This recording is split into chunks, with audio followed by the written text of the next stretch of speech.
ரெண்டே பொருளை வச்சு அருமையான அல்வா செய்ய முடியும்னா நம்புவீங்களா? பூசணிக்காயும் சர்க்கரையும் இருந்தா போதுங்க. ஒரு 15ல இருந்து 20 நிமிஷத்துக்குள்ள இதை செஞ்சிடலாம். இத அவசர அல்வா, கல்யாண அல்வா, காசி அல்வா அப்படின்னு வேற வேற பேர்ல சொல்லி கேள்விப்பட்டிருப்பீங்க. வெள்ளை பூசணிக்காய்க்கு ஹிந்தியில காஷி ஃபால்னு ஒரு பேர் இருக்கு. அதனால இதுக்கு காசி அல்வான்னு பேர் வந்திருக்கலாம்னு சொல்றாங்க. இந்த அல்வாவை எப்படி ரொம்ப சுலபமா செய்யறதுன்னு தான் இன்னைக்கு பார்க்க போறோம். நம்ம சேனலை இன்னும் நீங்க சப்ஸ்கிரைப் பண்ணலைன்னா சப்ஸ்கிரைப் பண்ணுங்க. பெல் சிம்பிளையும் கிளிக் பண்ணி வச்சுக்கோங்க.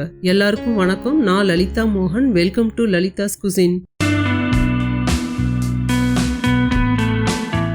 ஒரு மீடியம் சைஸ் பூசணிக்காயில ஒரு பாதி எடுத்து தோலை நல்லா சீவிட்டு சின்ன சின்ன அளவுல வெட்டி எடுத்துக்கணும். இதையெல்லாம் நல்லா பொடியா இந்த மாதிரி துருவி எடுத்துக்கணும். இதை செய்யறதுக்கு மட்டும்தான் கொஞ்சம் பொறுமை வேணும். இதையெல்லாம் துருவினதுக்கு அப்புறம் இந்த அளவுக்கு இருக்கும்.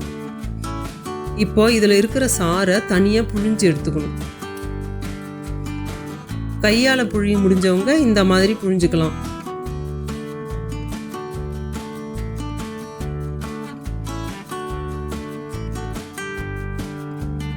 இல்லைன்னா ஒரு மெல்லிசான துணியில இதை போட்டு நல்லா இறுக்கி சாறை தனியா பிரிச்சு எடுத்துக்கலாம்.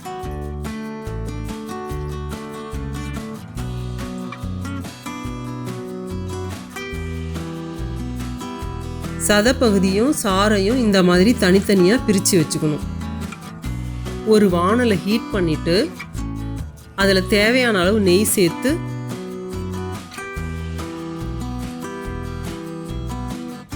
ஒரு 10லிருந்து 15 முந்திரி பருப்பை நெய்யில் மிதமாக வறுத்து எடுத்துக்கணும்.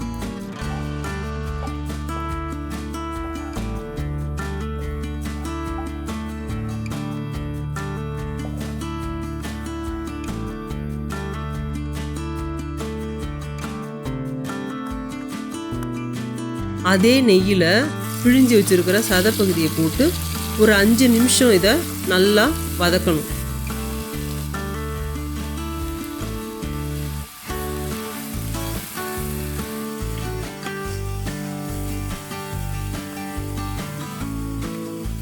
இது நல்லா வதங்கினதுக்கு அப்புறம் பிழிஞ்சு வச்சிருக்கிற சாறுல இருந்து பாதியை எடுத்து இதில் சேர்த்துடணும்.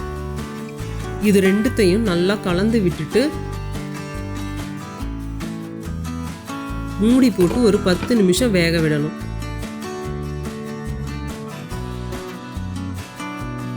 பத்து நிமிஷத்துல இது நல்லா வெந்து அல்வா பதத்துக்கு வரும்.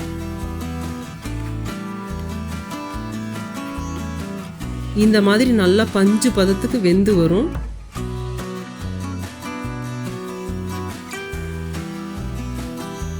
இப்போ இதுல ஒரு 3/4 கப்பு சர்க்கரை சேர்த்து அதையும் நல்லா கலந்து விடணும்.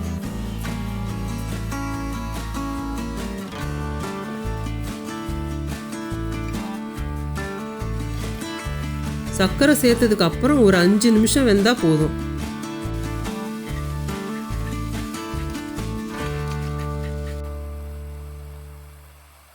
சர்க்கரை நல்லா கரைஞ்சி பூசணிக்காயோட கலந்து அழகா கலர் மாதிரி இந்த மாதிரி வரும். இப்போ ஒரு சிட்டிகை குங்குமப்பூவை சுடு தண்ணியில ஊற வச்சுட்டு அதை அப்படியே இது கூட சேர்த்து நல்லா கலந்து விட்டுடணும்.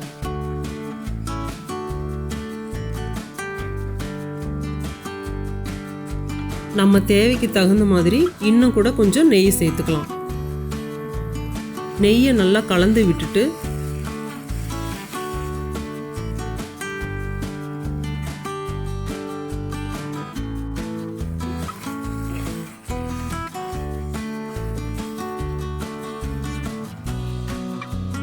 வறுத்து வச்சிருக்கிற முந்திரி பருப்பை சேர்த்து கூடவே நல்லா ஒரு 2 ஏலக்காய் பொடியை அப்படியே மேலே தூவி விட்டுட்டு கலந்து விட்டுக்கலாம். நெய் திரண்டு வரும்போது இறக்கிற வேண்டியதுதான். அவ்வளவுதான். சுலபமாக செய்யக்கூடிய ஒரு அல்வா அருமையாக தயாராகிடுச்சு.